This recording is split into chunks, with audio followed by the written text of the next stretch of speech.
Oke, halo semuanya. Kita balik lagi ke kelas Lab Inter 1 ya. Kali ini kita bakal masuk ke materi baru, yaitu terkait dengan inventories. Di inventory, kita bakal bahas dua soal. Kita bakal bahas dua valuasi inventory. Yang pertama itu LCNRV, yang kedua adalah Retail Inventory Method. Oke, jadi dua ini adalah dua hal yang berbeda ya. Kita bakal mulai dari LCNRV dulu. Jadi LCNRV, Lower Between Cost or Net Realizable Value. Atau kalau bahasa Indonesianya itu adalah mana yang lebih rendah antara cost-nya inventory ataupun si nilai realisasi bersihnya si inventory.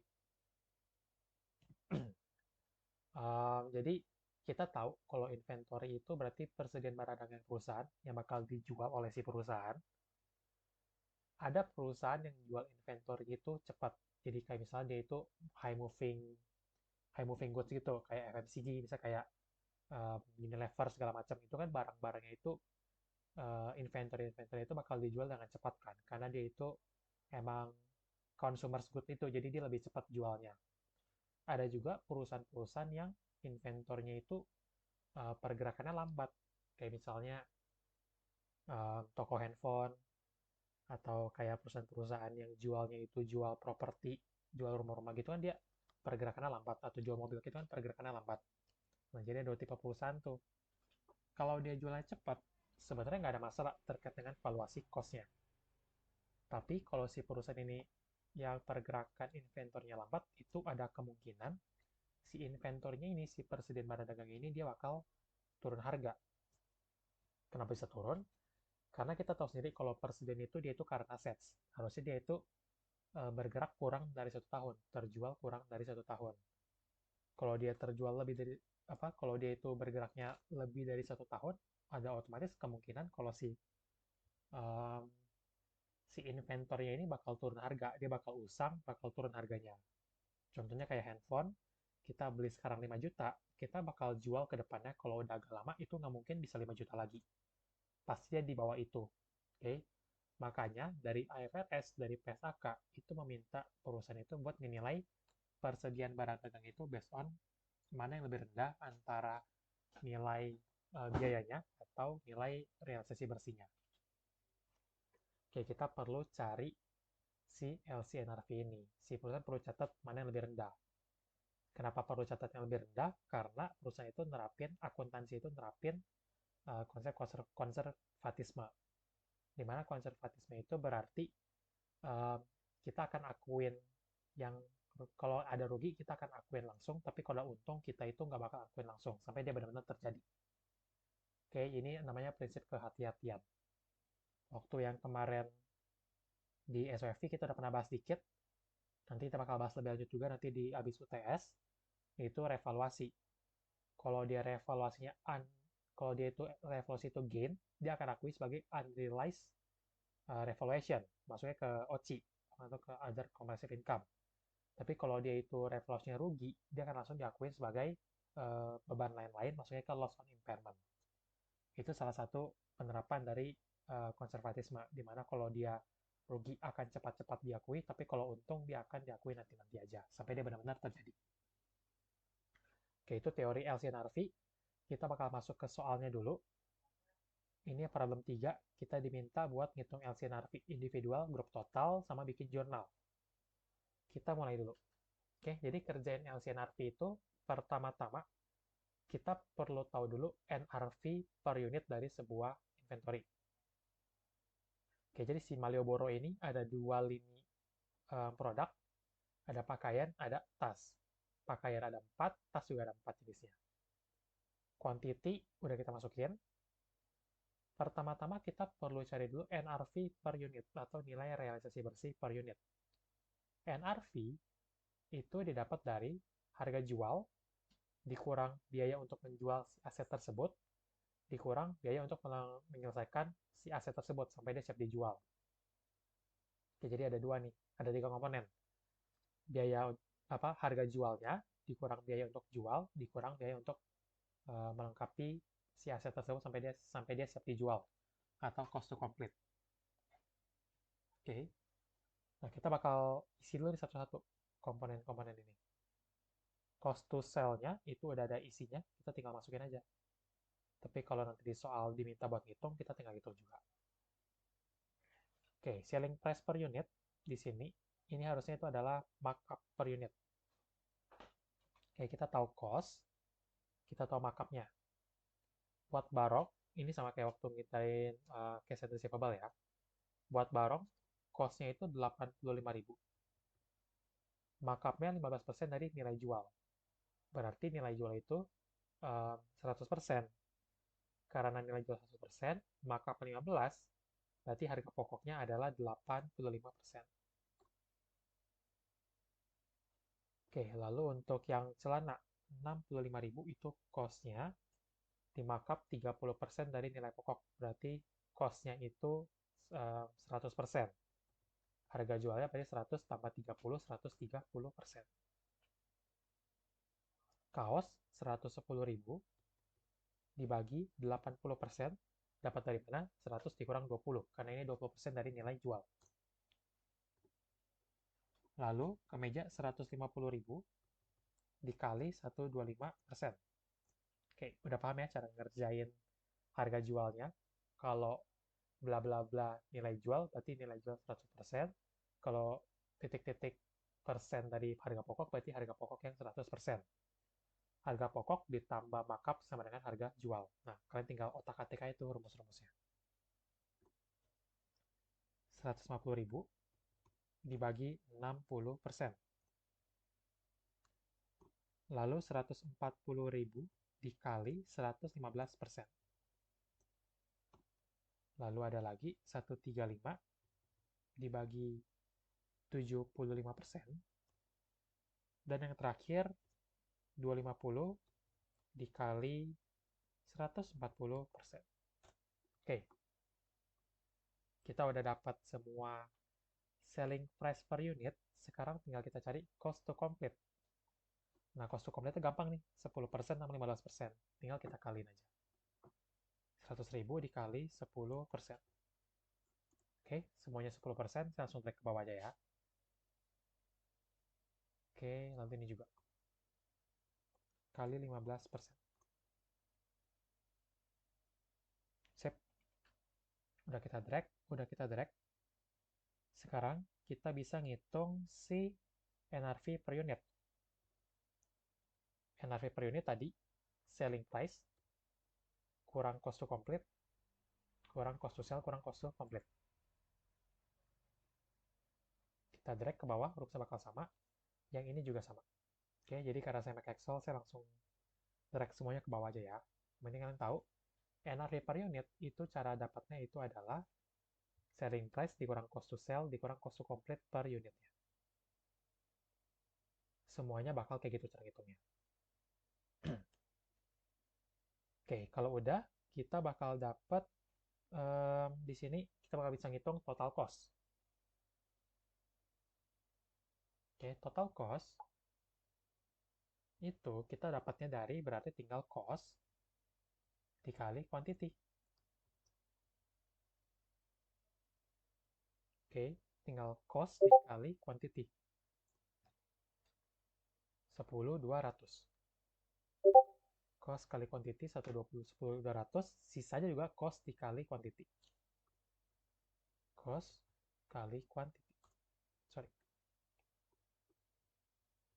Cost dikali quantity-nya. Semuanya kayak gitu, kita langsung drag ke bawah. Yang ini juga sama. Cost dikali quantity. Lalu kita drag. Sip. NRV juga sama. Berarti kalau NRV, berarti tinggal NRV per unit dikali total unitnya. Lalu kita drag.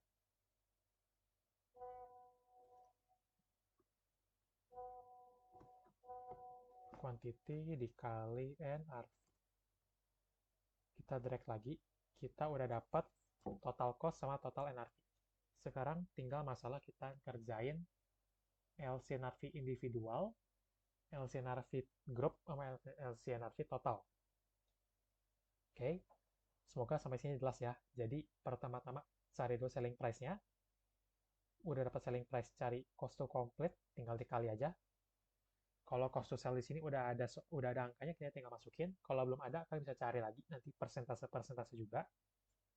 Udah dapat semuanya, bisa kita hitung NAV per unit, dapat dari selling price, kurang cost to sell, kurang cost to complete. Kalau udah, total cost berarti tinggal cost kali quantity, NRV tinggal NRV kali quantity. Yang tas juga kayak gitu, sama. Baru sekarang kita kerjain si LCNRV-nya. Oke, jadi kan dikatakan di sini kalau kita itu diminta buat bikin LCNRV individual, grup sama total. Bedanya, kita bakal bahas satu-satu. Kalau individu LCNRV, berarti kita bakal langsung nyari LCNRV-nya itu benar-benar berdasarkan jenis-jenis dari inventory kita. Inventory kita kan ada dua tipe, ada dua grup, ada pakaian, ada tas. Individu-individu berarti si barong, celana, kaos kemeja, tote bag, string bag, waist bag, dan juga backpack. Ini adalah individu-individu dari inventory kita. Kita lihat per item. Buat barong, cost-nya 10.200, NRV 9348. Karena kita mau cari yang paling rendah antara dua ini, kita ambil si NRV. Oke, lalu buat yang celana, lebih rendah si NRV, kita ambil NRV. Buat kaos di sini 12.430 cost-nya, NRV-nya 12.684. Berarti yang lebih rendah adalah si total cost. Kita ambil total cost-nya. Lalu, buat NRV yang kemeja, itu lebih rendah si NRV dibanding si cost. Kita ambil NRV. Kayak gitu ya cara kerjanya. Kita lihat mana yang lebih rendah antara cost atau NRV, itu yang kita masukin. Kalau dia per individu. Oke, sama juga kayak yang di bawahnya. Kita kerjain lagi. 12 juta sama 15, 320. Lebih rendah, 12 juta. Yang ini lebih rendah 9 juta. Waistbag lebih rendah si NRV-nya 13.007.000. Buat waistbag itu buat ini berarti buat backpack itu lebih rendah si cost. Oke, jadi udah kita hitung, bisa aja lebih rendah si cost, bisa aja lebih rendah si NRV. Kita cari mana yang lebih rendah antara cost sama si NRV, itu yang kita masukin buat si individual. Setelah itu, yang pakaian, di sini bakal kita ketemu totalnya itu 42, yang buat celana, sorry. Buat yang ini harusnya total tas. Oke, yang ini baru total pakaian. Oke, total pakaian dapat 42 juta LCNRV individual. Total tas itu LCNRV individualnya 53896. Sehingga total LCNRV individual itu adalah 96191. Itu ya. Tinggal kita bandingin total cost sama total NRV per individual buat kita dapat LCNRV individu. Karena ada 8 item, kita hitungnya 8 kali, baru kita totalin. Dapat 96191. Oke, itu individu. Kalau yang grup, lebih gampang lagi. Kalau grup, berarti kita bandingin LCNRV-nya itu pakai total di sini nih. Total cost sama total NRV. Total cost buat pakaian, 45530. Total cost buat NRV, total NRV buat pakaian, itu adalah 42549. Ini sama ini lebih rendah si NRV. Kita masukin NRV-nya. 42549. Buat yang tas, NRV 58, cost 55. Berarti lebih besar. Lebih rendah cost, kita ambil si cost. Maunya kita ambil yang lebih rendah antara cost sama NRV. Oke, itu yang group. Di total jadi 97894. Group sama group ditambah jadi 97894. LCNRV total, ini lebih gampang lagi. Kalian tinggal lihat, kalian tinggal bandingin total cost 98875 sama si total NRV. Mana yang lebih rendah? Lebih rendah cost, berarti LCNRV-nya itu adalah si 98 ini. Oke, tabelnya udah kita selesai. Poin nomor 1 buat ngitung individual, grup, dan total juga udah selesai. Sekarang tinggal jurnalnya. Kita kalau udah dapat LCNRV-nya, mana yang lebih rendah, kita perlu bikin jurnal. Kita perlu bikin jurnal ketika total cost sama total LCNRV itu lebih rendah total LCNRV. Oke, kalau misalnya saya kasih contoh kasar ya, cost kita 20.000, NRV kita 18.000. Cost ini NRV. Kalau costnya 20.000 tapi NRV 18.000, maka kita perlu menyesuaikan sehingga cost kita itu jadi senilai NRV. Oke, cost kita 20.000, NRV 18.000, berarti kita perlu kurangin sebesar 2.000. Inventory kita perlu kita adjust 2.000. Sehingga nanti waktu kita lapor, dia itu tinggal 18.000 si cost kita, si inventory kita. Gitu. Jadi inventory kita bakal sesuai atau senilai dengan si NRV-nya. Tapi kalau misalnya kebalikannya, cost-nya 20.000, NRV-nya 23.000 misalnya. Nah, ini kan cost lebih rendah dibanding NRV. Ini bukan berarti kita perlu ngikutin, kita perlu namain NRV kita perlu namain inventory kita 3.000, bukan gitu. Ingat, kita ini LCNRV. Mana yang lebih rendah antara cost atau NRV? Kalau cost-nya lebih rendah, kalau NRV lebih rendah, berarti kita perlu ikutin NRV. Sehingga di sini kita perlu adjust nih, jadi kita perlu kurangin 2.000, sehingga nanti cost inventory kita jadinya 18.000. Karena NRV yang lebih rendah. Tapi kalau cost yang lebih rendah, berarti kita perlu ikutin cost. Sekarang kita udah catat inventory sebesar cost. Kalau cost yang lebih rendah, berarti kita nggak perlu bikin adjust apa-apa. Oke? Sama kayak konsep yang tadi ya. Kalau dia ada penurunan, kita perlu catat. Tapi kalau dia nggak ada penurunan, ada yang peningkatan, kita nggak usah catat. Sama kayak konsep konservatisme tadi. Oke, jadi ingat, kalau NRV lebih rendah, adjustment. Kalau cost yang lebih rendah, kalian nggak usah bikin apa-apa alias no entry. Oke, ini yang perlu kalian perhatikan baik-baik. Sekarang kita diminta buat bikin 2 jurnal. Kita perlu bikin adjustment kalau individual COGS method dan kalau group itu allowance method. Individual COGS method. Individual. Individual kita sekarang itu 96191 NRV-nya. Cost kita 98.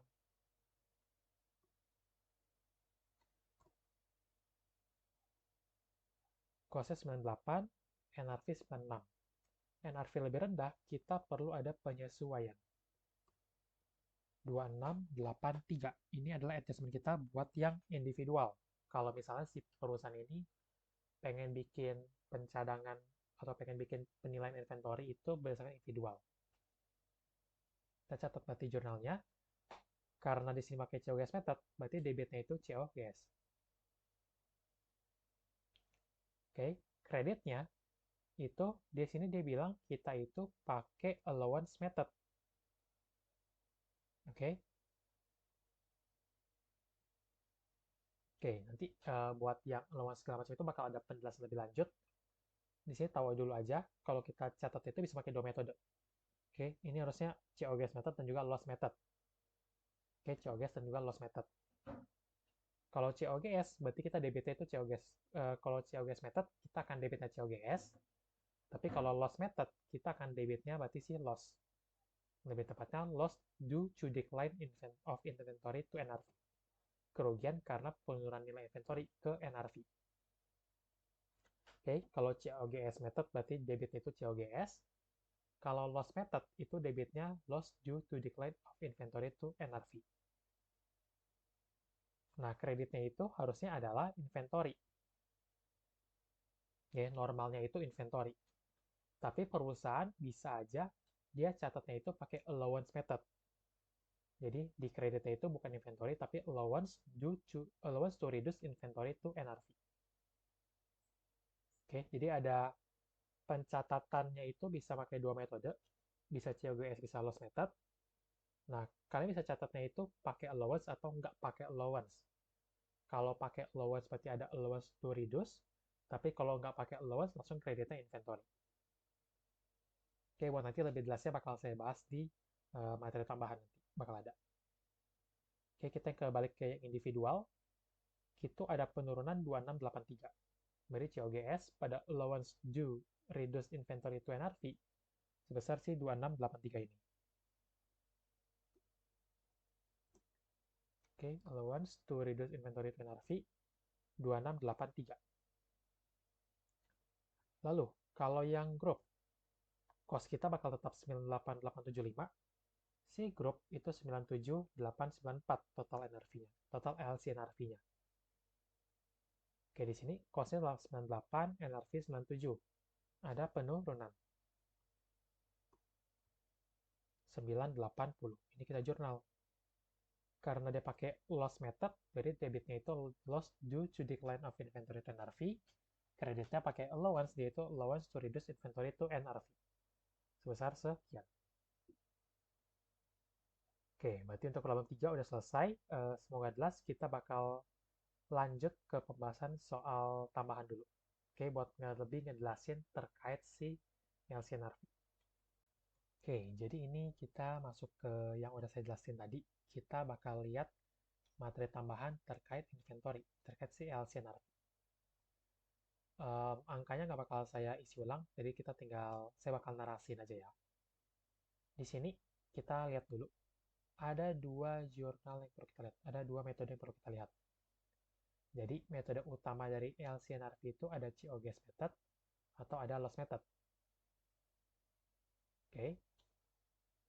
Nah, kalau misalnya kita catat, kita pakai COGS method, debitnya kita catat COGS, kreditnya kita catat inventory atau allowance, tergantung dia pakai inventory atau ada allowance-nya. Kalau loss method, berarti pakai loss due to decline of inventory to NRV, kreditnya inventory atau allowance. Nah, di sini, ini kita pakai ketika misalnya di tahun depan NRV-nya itu kebalik gitu. Jadi misalnya kita bakal recover si loss inventory kemarin. Kita bakal recover si penurunan nilai NRV kemarin. Itu ada jurnal sendiri, kita bakal bahas lebih lanjut di bawah, oke? Oke, biar lebih gampang kita pakai angka-angka. Jadi sini ada isu-isu tambahan. Misalnya, kita bakal bahas yang metode allowance saja, oke? Karena kalau dia makainya inventory, dia nggak bakal ada tambahan-tambahan kayak gini. Oke, jadi di sini misalnya ada contoh, pada 2018, perusahaan punya inventory, cost-nya itu 2,5 juta. NRV-nya itu 2 juta. Dicatat pakai metode allowance. Nah, karena di sini kita pakai LCNRV, cost-nya 2,5, NRV 2 juta. Berarti kan ada penurunan tuh ke NRV. Kita bakal catat penurunan sebesar 500.000. Kalau kita pakai COGS method, berarti COGS pada allowance to reduce inventory to NRV sebesar 500.000. Tapi kalau loss method, kita bakal catat sebagai loss, bukan sebagai COGS. Oke, sehingga di sini pelaporan kita, karena kita ada allowance, kita bakal catat inventory sebesar 2,5 juta, ini cost-nya 2,5 juta, ada allowance 500.000, sehingga waktu dilaporin inventory kita langsung net 2 juta. Ini mirip-mirip sama kayak kalau kita bikin AR. Kalau account receivable kan ada allowance to the full account kan, nah ini sifatnya sama kayak gitu. Jadi kalau dia pakai allowance, dia ada allowance minus dulu, sehingga inventory-nya bakal net 2 juta. Gitu. Oke. Kalau kita catatnya langsung ke inventory, berarti nanti waktu kita laporin langsung nih inventory 2 juta. Udah gitu doang. Nggak ada embel-embel apa-apa lagi. Karena kita pakai allowance, bentuknya bakal jadi kayak gini. Oke, semoga jelas. Kita bakal masuk ke tahun selanjutnya, 2019. Nah, di 2019, inventory perusahaan tercatat itu 2,8. Ya, ini inventory udah inventory yang berbeda ya. Kan inventory itu bakal terjual setiap tahunnya. Jadi, anggap aja di akhir tahun itu inventory 2,8, NRV-nya 2650. Nah, sekarang NRV kita cost kita itu tetap lebih tinggi dibanding NRV, tapi selisihnya itu cuma sebesar, kalau kita lihat, cost kita 2,8, NRV kita 2650. Selisihnya itu cuma sebesar 150.000. Oke, nah ini perlu kalian notice nih. Kita kan kemarin punya allowance. Angka allowance ini bakal ke bawah ke tahun selanjutnya, sama kayak AFDA. Kita awalnya dari AFDA 10 juta, tahun depan AFDA 10 jutanya kalau nggak kepake juga bakal tetap ada AFDA 10 juta. Jadi bakal tetap ke bawah. Oke, nah sekarang di kondisi soal yang di sini, di 2019 kita itu ada penurunan 150.000. Sedangkan kita punya saldo awal allowance-nya itu 500.000. Jadi kalau misalnya saya bikin account, coba di sini ya. Oke, oke, coba misalnya ini allowance. Kita awalnya ada 500.000. Di akhir ini berarti buat tahun 2018. Di akhir tahun 2019 di sini kita cuma butuh sebesar 150.000. Oke, kita ada 500, kita cuma butuh 150.000. Otomatis allowance-nya perlu kita kurangin. Kita perlu kurangin sebesar 350.000. Oke, karena sekarang kita punya 500, kita cuma butuh 150. Sama kayak AFDA. Oke, konsepnya bakal sama kayak AFDA. Ada 500, cuma butuh 150, kita kurangin 350. Makanya sini di jurnalnya, kita bakal bikin recovery. Kalau dia itu pakai COGS method, kita bakal debit allowance to reduce inventory to NRV. Oke, karena kan waktu bertambah kemarin di kredit, berkurangnya di debit. Kreditnya adalah cost of goods sold, karena dia ini pakai COGS method sebesar 3,5. Tapi kalau dia itu loss method, allowance, kredit itu adalah recovery of inventory loss. Oke, kalau kemarin kita catat pakai loss, di tahun ini kita bakal catat recovery of inventory loss. Nanti dia bakal dilaporin di other income. 350.000. Sehingga sekarang waktu kita laporin, inventories kita itu 2,8, ada allowance 150. 150 dapat dari mana? Dapat dari 500 dikurang 350. Dapat 150, inventories net kita tinggal 2650. Oke, ini ada penjelasannya. Kenapa di jurnal 350 sedangkan selisihnya 150? Karena pada tahun 2018 kita sudah mencatat adanya allowance 500.000, sehingga allowance tersebut dicatat terlalu besar dan harus disesuaikan dengan allowance tahun ini yang hanya butuh sebesar 150.000. Makanya perlu kita kurangin 3,5. Kalau kalian masih ingat, ini juga bakal mirip sama kayak yang share investment, yang ada fair value adjustment. Nanti bakal sama kayak gitu tuh. Oke. Lalu kita ke tahun ketiga. Tahun ketiga ada dua kasus. Kita mulai dari kasus yang warna biru dulu. Pada tahun 2020, inventory perusahaan 3 juta, NRV 35. Nah, ini kondisi udah kebalik nih. Sekarang cost kita lebih rendah. Karena cost kita lebih rendah, berarti kan kita ikutin cost. Otomatis kita masih punya allowance 150. Otomatis si allowance ini nggak bakal dipakai lagi. Karena sekarang cost kita lebih rendah. Kita bakal ikutin cost. Kita nggak butuh lagi allowance. Karena kita nggak butuh allowance, kita perlu tutup si allowance ini. Allowance pada COGS, kalau dia COGS method, 150. Loss method nanti allowance pada recovery of inventory loss 150. Oke, walaupun di sini selisihnya itu 500.000, tapi ingat kita pakai konsep konservatisme. Kita cuma catat yang ada aja nih si allowance ada 150 yang perlu kita balikin. Kita nggak perlu catat selisih lagi yang 3,5 di sini nih, yang antara 3 juta ke 500 ini kita nggak perlu catat ada penambahan 3,5 gara-gara si NRV lebih tinggi. Oke, intinya kita di sini cuma butuh tutup si kita cuma butuh tutup si allowance-nya sebesar yang ada di tahun kemarin, yaitu 150.000. Oke. Oke. Pada tahun ini inventory dicatat sudah secara wajar karena NRV yang dimiliki lebih tinggi. Oleh karena itu, perusahaan tidak butuh allowance sehingga allowance harus ditutup.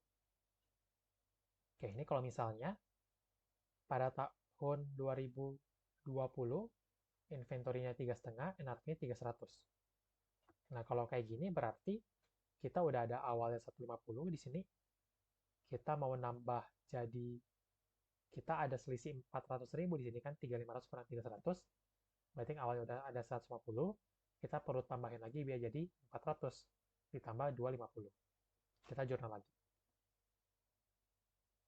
Oke, sehingga kalau di sini kondisinya itu bakal ada allowance 400.000, inventory net 3.100.000. Kalau yang di case 1, kita udah nggak punya allowance, sehingga inventory kita bakal disajikan langsung 3 juta secara net. Kayak gitu. Oke, nanti ini Excel-nya bakal saya share buat yang materi tambahan, buat nanti kalian baca-baca.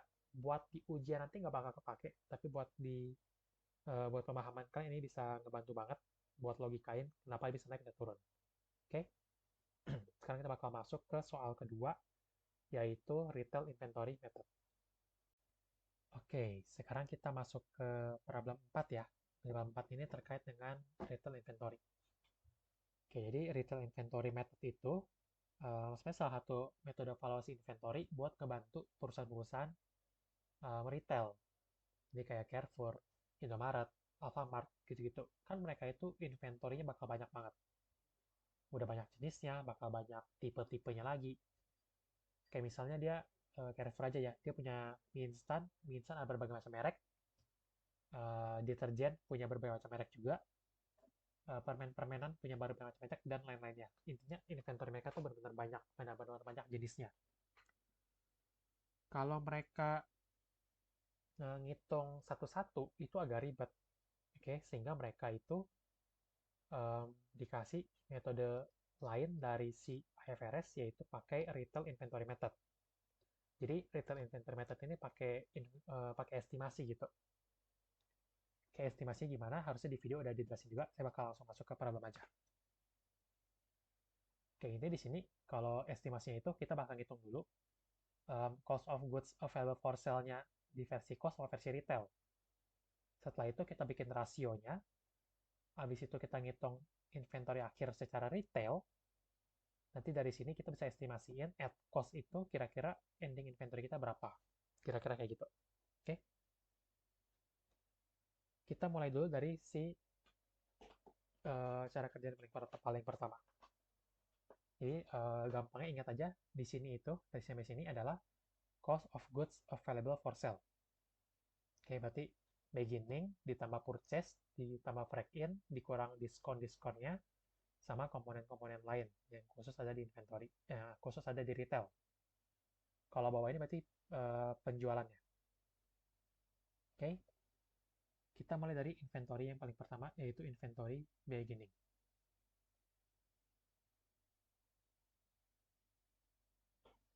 Inventory beginning 150 sama 188. Kita masukin.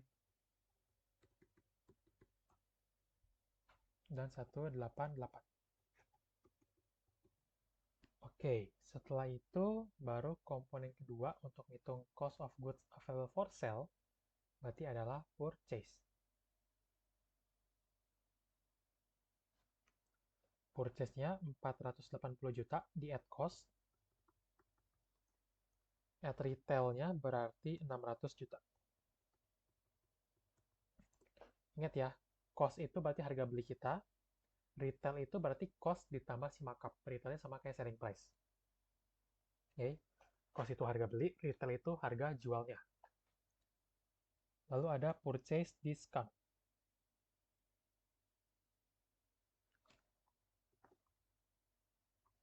Sorry.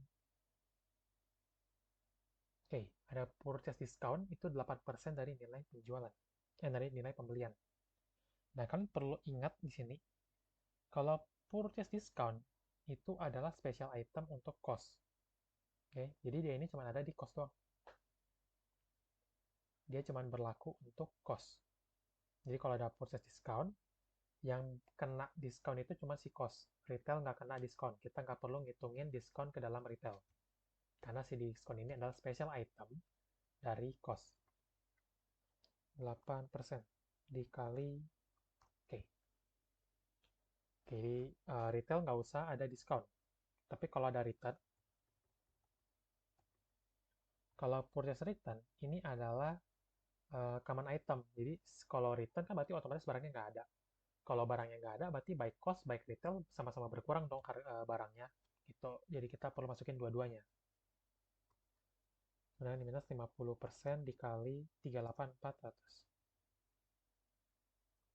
Oke, 50%. Terus di sini purchase discount itu 8%, return itu 50% dari purchase discount. Berarti dia 4%.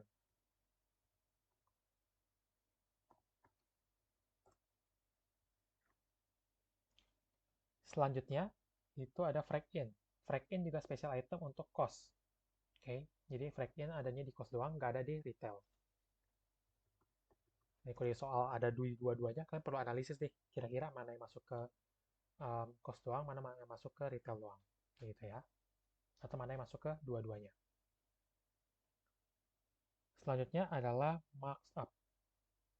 Oke, jadi kan cost itu harga beli kita, retail itu harga jual kita. Nah, harga jual kita atau harga retail ini suatu waktu sama si perusahaan itu bisa di-markup, bisa dinaikin lagi. Jadi udah di-markup dari cost ke retail, bisa lagi dinaikin lagi sama si perusahaan. Gara-gara apa? Gara-gara misalnya si perusahaan lagi high season nih, apa si barang ini lagi laku-lakunya gitu, atau lagi langka-langkanya barangnya. Si perusahaan bisa naikin harga jualnya. Itu namanya markup. Jadi markup itu adalah kenaikan dari harga retail kita. Udah dinaikin lagi lewat si markup. Markup sama markup cancellation. Kita hitungnya untuk dia adalah special item untuk si retail aja. Karena markup itu adalah kenaikan harga dari si retail. Berarti yang ada markup cuma si retail doang. Markup 90 juta, markup cancellation itu 25.400.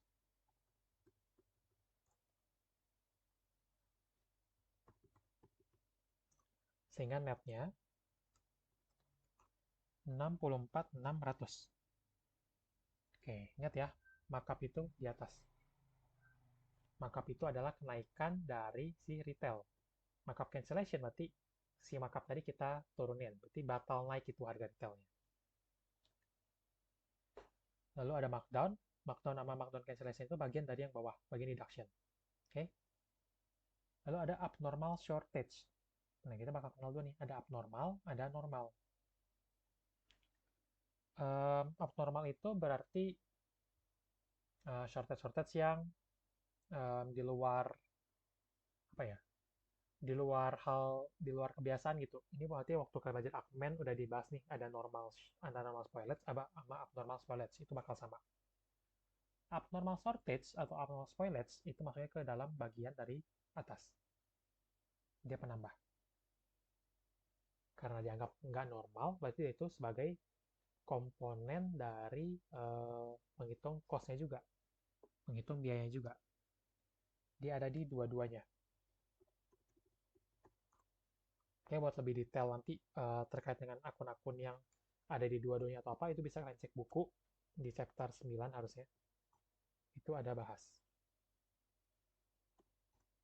Udah nih, kita totalin.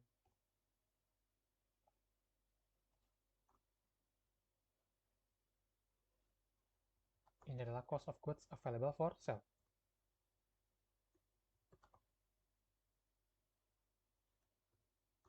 Oke. Udah dapat. Ini adalah totalnya. Setelah itu masuk yang ke deduct. Deduct yang pertama ada markdown. Oke, ingat markup itu yang di atas, markdown yang di bawah. Yang di bagian deduct itu ada si markdown. Masih markdown cancellation. Kalau udah ngomongin yang bagian bawah sini, bagian deduct, itu cost udah nggak ada hitungan sama sekali. Kita bakal sepenuhnya ngitung di versi retailnya. Ya, karena yang di versi sini nih, ini bakal kita hitung pakai si percentage nanti gitu. Markdown itu 60 juta, cancellation-nya 20.500. Oke, kalau markup itu berarti kenaikan harga retail, markdown itu penurunan harga retail. Misalnya barangnya lagi di diskon, itu masuk ke markdown cancellation. Jadi harganya harusnya 10.000, tapi di diskon jadi 8.000 kalau kita mau beli. Itu markdown cancel, itu namanya markdown. Gitu. Kita hitung netnya aja. 39.500. Oke, yang udah di bawah sini itu sebenarnya komponen pengurang ya, jadi saya kasih minus semuanya. Lalu markdown udah, sales. Normal shortage dulu. Kalau abnormal, masuknya ke dalam um, perhitungannya di atas, normal itu masuknya ke bawah. 11% abnormal shortage. Ingat, di bagian bawah ini kita udah ngitung retail semua, nggak ada lagi yang cost.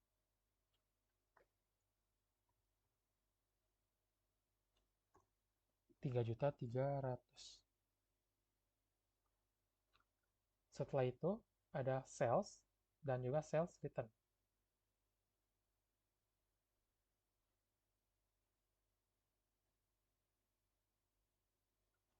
Salesnya sebesar 600 juta, sales returnnya 1%.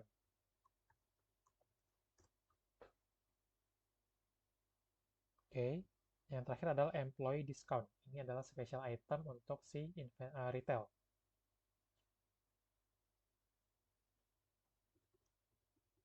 Dia bersifat sebagai pengurang juga. Kalau udah, kita totalin sekarang. Kita bakal dapat di sini ending inventory at retail.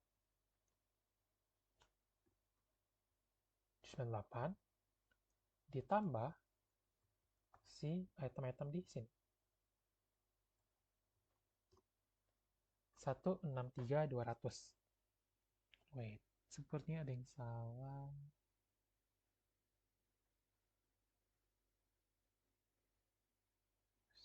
Oke, udah benar. Sebentar ya.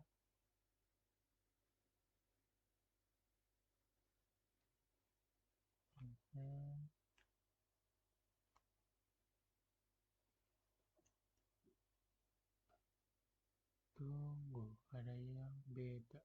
Di mana ya? Oke, sabar saya cek dulu ya. Oke, udah ketemu yang ini ya, normal shortage-nya. Oke, sip. 156.600 adalah ending inventory at retail.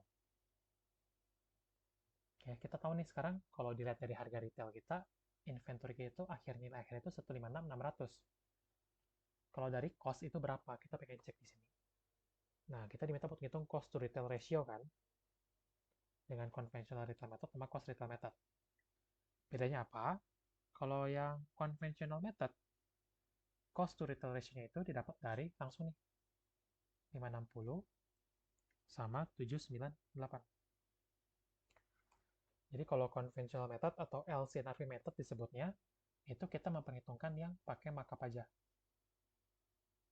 Kayak dapat nih.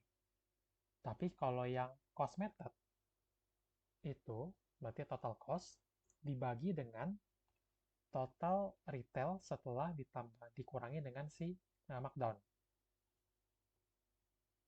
Jadi angkanya bakal kayak gini. Kalau conventional method tinggal cost dibagi retail dengan markup, dia memperhitungkan markup aja. Kalau cost method itu memperhitungkan markup dan juga markdowns. Bisa lihat ya perbedaannya ya. Konvensional memperhitungkan markup aja, kalau cost memperhitungkan markup dan juga markdown. Ini dibagi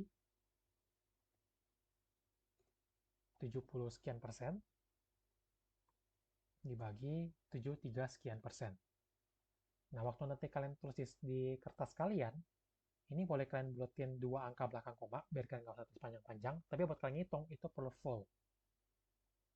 Oke, kalian harus hitung full dari sini angkanya.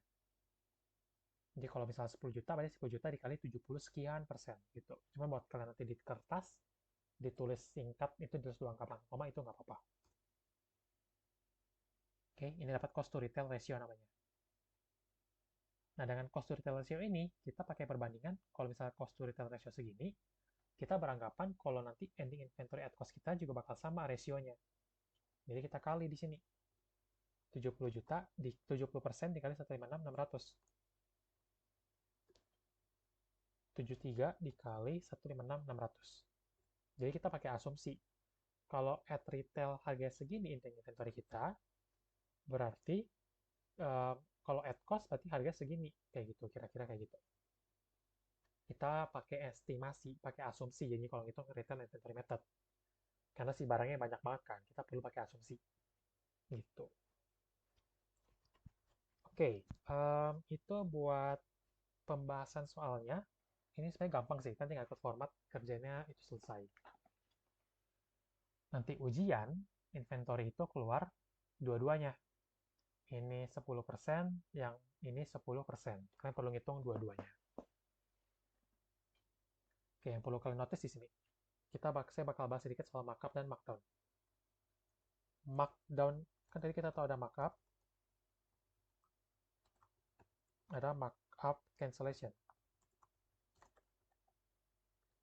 Hukum yang pasti itu satu adalah markup cancellation nggak bisa melebihi markup.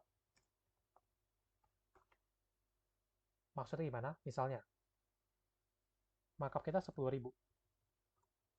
Kalau kita markup 10.000, berarti maksimal yang bisa cancel adalah 10.000 juga. Ya, kita nggak bisa bilang markup 10.000, tapi kita cancel 15.000. Itu nggak bisa. Kalau misalnya ada kenaikan 10.000, penurunan 15.000, kayak gini, kita ada naik 10.000. Kita ada turunnya 15.000. Berarti itu markupnya 10.000, markup cancellation-nya 10.000 juga, 5.000 sisanya itu adalah markdown masuknya. Itu markdown. Oke. Total turun 15.000, tapi bukan markup cancellation 15.000, tapi markdown-nya 5.000, markup cancellation 10.000. Oke. Markdown juga bakal sama kayak gitu. Markdown cancellation nggak bisa melebihi si markdown-nya itu sendiri. Oke. Itu insight tambahan buat kalian biar kalian tahu kalau markup itu apa, markup cancellation itu nggak bisa melebihi si markup, markdown cancellation nggak bisa melebihi si markdown-nya. Oke, kalau gitu untuk si materi inventory udah selesai. Sorry kalau misalnya nanti ada gangguan-gangguan bising-bising gitu. Kalau misalnya ada yang masih mau tanya, langsung chat saya aja. Itu bisa chat lewat Teams, WA, ataupun lain. Oke, thank you semuanya. Kita ketemu lagi setelah UTS. Kita bakal bahas um, self-constructed asset. Oke, thank you semuanya.